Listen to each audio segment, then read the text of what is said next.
जम्मू कश्मीर के पहलगाम में आतंकी हमले के बाद प्रधानमंत्री नरेंद्र मोदी वापस भारत लौट आए हैं। आते ही उन्होंने एयरपोर्ट पर ही एनएसए अजीत डोभाल और विदेश मंत्री एस जयशंकर से बैठक कर हमले की जानकारी ली। सऊदी यात्रा को छोड़कर बीच में भारत लौटे पीएम मोदी की अगुवाई करने एनएसए अजीत डोभाल खुद एयरपोर्ट पहुंचे थे। प्रधानमंत्री नरेंद्र मोदी एक्शन मोड में हैं।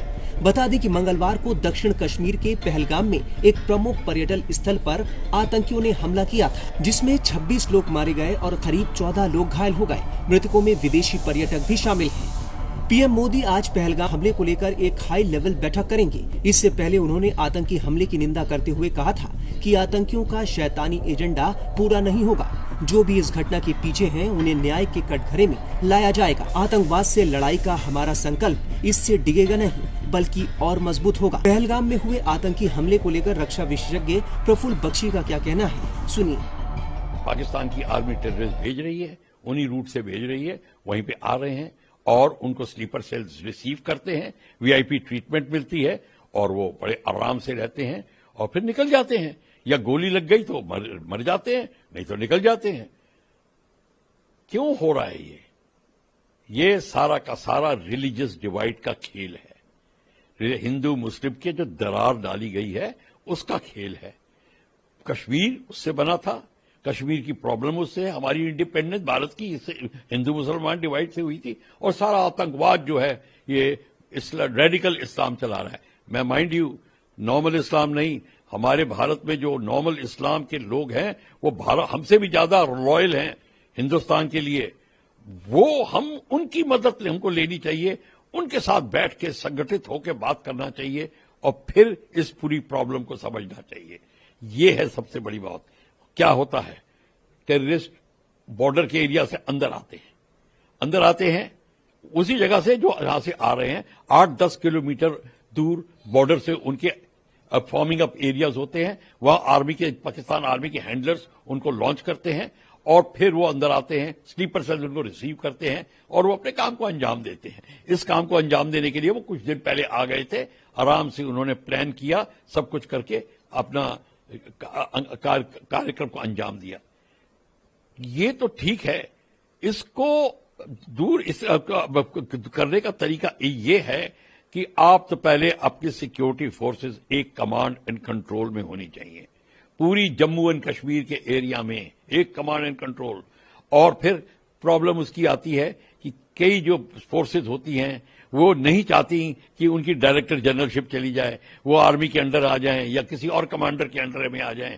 टर्फ हैंडलिंग जिसको कहते हैं, अपनी टर्फ को बचा के रखना चाहते हैं। पॉलिटिकल उसके एंगल आ जाते हैं बीच में, ब्यूरोक्रेसी, फौज के आईपीएस, पुलिस और फौज के बीच में संघर्ष की बातें शुरू हो जाती हैं। एक तो ये बड़ी बड़ी प्रॉब्लम है। दूसरी फिर प्रॉब्लम आती है कि ये स्लीपर सेल्स इनको मदद कर रहे हैं, छुपा के रखते हैं गुफाओं में, तहखानों में, अपने घरों में बड़े आराम से एज अ फैमिली मेंबर रखते हैं। ये प्रॉब्लम है। जब तक आप इनको दूर नहीं करेंगे, इनको दूर करने के लिए आप संगठित होकर, एक तो आपका एक कमांड एंड कंट्रोल से पूरी सिक्योरिटी एजेंसीज आपके अंडर रिपोर्ट करेंगी और आपको पता होना चाहिए टेररिस्ट कौन से घर में कहां छुपा है, लोकल थानेदार को पता होता है। अगर आप सोचें कि लोकल पुलिस को नहीं पता होता, भूल जाइए, लोकल पुलिस को पता होता है। नहीं तो थानेदार हिंदुस्तान कश्मीर से लेकर कन्याकुमारी तक कोई ऐसा थाना नहीं है जहां पे थानेदार को यह खबर ना हो। थानेदार एक बहुत तगड़ी चीज होती है, उसको पता होता है, पर हम ये खबर निकलवाते नहीं है। वहां पे भी रिलीजियस डिवाइड की बात शुरू हो जाती है। हमारे कई सारी ये बीमारी को दूर करने के लिए एक तो मैंने ये आपको 2 तरीके बताए, और फिर जो आपके जो जितने एरिया जहां से वो फॉर्म अप होके अंदर आ रहे हैं उन पे आप इमीडिएट स्ट्राइक करिए। सर्जिकल स्ट्राइक करके घर वापस नहीं आना, सर्जिकल स्ट्राइक करके वहां पे उनको ऑक्यूपाई करना, जगह को, वो 8-10 जगहों को ऑक्यूपाई कर लीजिए। और फिर देखिए जो हैंडलर्स हैं, जो पाकिस्तानी के जो अंदर घुसवाने की कोशिश कर रहे हैं फोर्सेस, वो पीछे चली जाएंगी और एंट्री खत्म और कम होने लग जाएगी, वो डिफेंस पे आ जाएंगे। हम ये नहीं करते। हमारे पास मल्टी बैरल रॉकेट लॉन्चर्स हैं, अटैक हेलीकॉप्टर्स हैं, मीडियम आर्टिलरी है, लाइट वेपन्स है, सब कुछ है, ड्रोन्स हैं। आपको उनको खत्म करने में कितना टाइम लगता है और ऑक्यूपाई करने में कितना टाइम लगता है? पीओके को आपको ऑक्यूपाई करना ही है, वो तो आप कह चुके हो, आपकी तो नीति के अंदर में है। तो ये सारे के सारी चीज जब तक आप नहीं करेंगे तो ये तरीका आप अपनाएं और फिर यही तरीका होगा, आप धीरे धीरे उनको निकालेंगे। और फिर जितने इस्लामिक तबके के जो लॉयल हैं बंदे, उनका संगठन साथ में होना चाहिए। भारत हमको एक ऐसी बॉडी बनानी चाहिए, उनके साथ मिलकर उनसी एडवाइस लेकर हमें कार्यक्रम करने चाहिए, तब बात बनेगी। हर तरफ से एक ही आवाज उठ रही है कि आतंकियों का पुख्ता इलाज किया जाए। द रेजिस्टेंस फ्रंट ये नाम है इस आतंकवादी संगठन का, जो लश्कर तैयबा और हिजबुल मुजाहिदीन का एक ऑफशूट है। और इस टेररिस्ट ग्रुप ने ये घिनौनी हरकत आज पहलगाम में की हुई है। टूरिस्ट को इन्होंने टारगेट किया था। अब इससे ज्यादा गिरी हुई हरकत ये सिर्फ पाकिस्तान के ट्रेंड टेररिस्ट ही कर सकते हैं। अब इन्होंने यहां पर यह हरकत क्यों करी पहलगाम में? देखिए, जो साउथ कश्मीर में ये सारी आतंकवादी हमले होते थे, साउथ कश्मीर में अभी तरक्की हो गई है और साउथ कश्मीर काफी अभी सेफ है, लोगों ने अपनाया है। लेकिन अब ये जम्मू की तरफ आ गए हैं आतंकवादी, और ये जम्मू की तरफ में बहुत सारी आतंकवादी घटनाओं को अंजाम दे रहे हैं। तो कहीं ना कहीं इनको ये समझ में आ गया कि कश्मीर में अभी ये पॉसिबल नहीं है, तो ये लोग जम्मू की तरफ इन्होंने अपना रुख मोड़ा है। एब्रोगेशन आर्टिकल 370 के बाद इन आतंकवादियों को एक डेंट बनाना था इस एब्रोगेशन के बाद, क्योंकि उन्हें ये पता चला कि कश्मीर ये तरक्की कर रहा है, कश्मीर में व्यापारी लोग आ रहे हैं और कश्मीर के जो नागरिक हैं उनको एम्प्लॉयमेंट मिल रहा है। तो ये कैसे हो सकता है? हमारे मंसूबे तो सफल होने चाहिए, ऐसे आतंकवादियों को पाकिस्तान को लगेगा।